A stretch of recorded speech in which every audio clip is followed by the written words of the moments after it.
మన ప్రభువును రక్షకుడైన యేసుక్రీస్తు నామములో మీకు శుభం తెలియచేయుచున్నాను. ఎలా ఉన్నారు? బాగున్నారు కదూ? మీరంతా క్షేమంగా ఉన్నారని నమ్మి దేవుని స్తుతిస్తూ ఉన్నాను.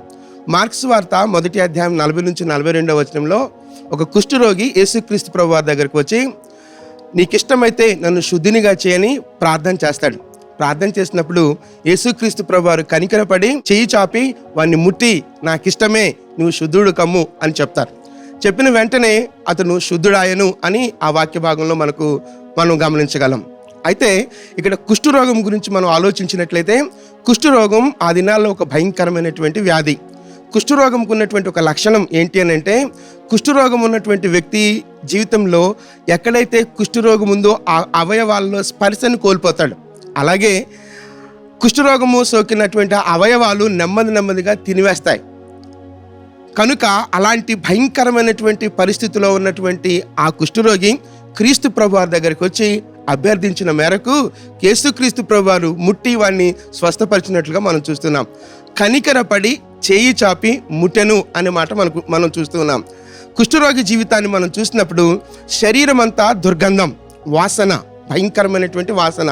అలాగే ఆ కుష్ఠరోగాన్ని బట్టి తన జీవితంలో ఒక దుర్భరమైనటువంటి జీవితాన్ని జీవిస్తూ ఉన్నాడు.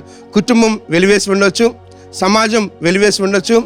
సామాజికంగా వెలివేయబడినటువంటి ఆ దుర్భరమైన స్థితిలో ఆ సమయంలో క్రీస్తు ప్రభు వారి దగ్గరికి వచ్చినప్పుడు క్రీస్తు ప్రభు వారు ముట్టుట అనే ఆ మాటలో ఏ స్పర్శనైతే కోల్పోయాడో ఆ స్పర్శను తిరిగి అందిస్తున్నట్లుగా మనం చూస్తున్నాం. కనుక నీవే దుర్భరమైన పరిస్థితిలో ఉన్నా, ఎలాంటి దుర్గంధమైనటువంటి జీవితాన్ని జీవిస్తున్నా, ఒక్క చిన్న ప్రార్థన, దేవా నీకిష్టమైతే ఈ భయంకరమైన పరిస్థితి నుంచి నాకు విడుదల దయచే ప్రభువని నువ్వు ప్రార్థన చేయగలిగితే, అభ్యర్థించగలిగితే, వేడుకున్నట్లయితే దేవుడు తప్పక నిన్ను ఆ పరిస్థితి నుంచి, ఆ భయంకరమైనటువంటి దుర్భరమైన పరిస్థితి నుంచి నిన్ను విడుదల చేయటానికి సిద్ధంగా ఉన్నటువంటి దేవుడు ఆయన.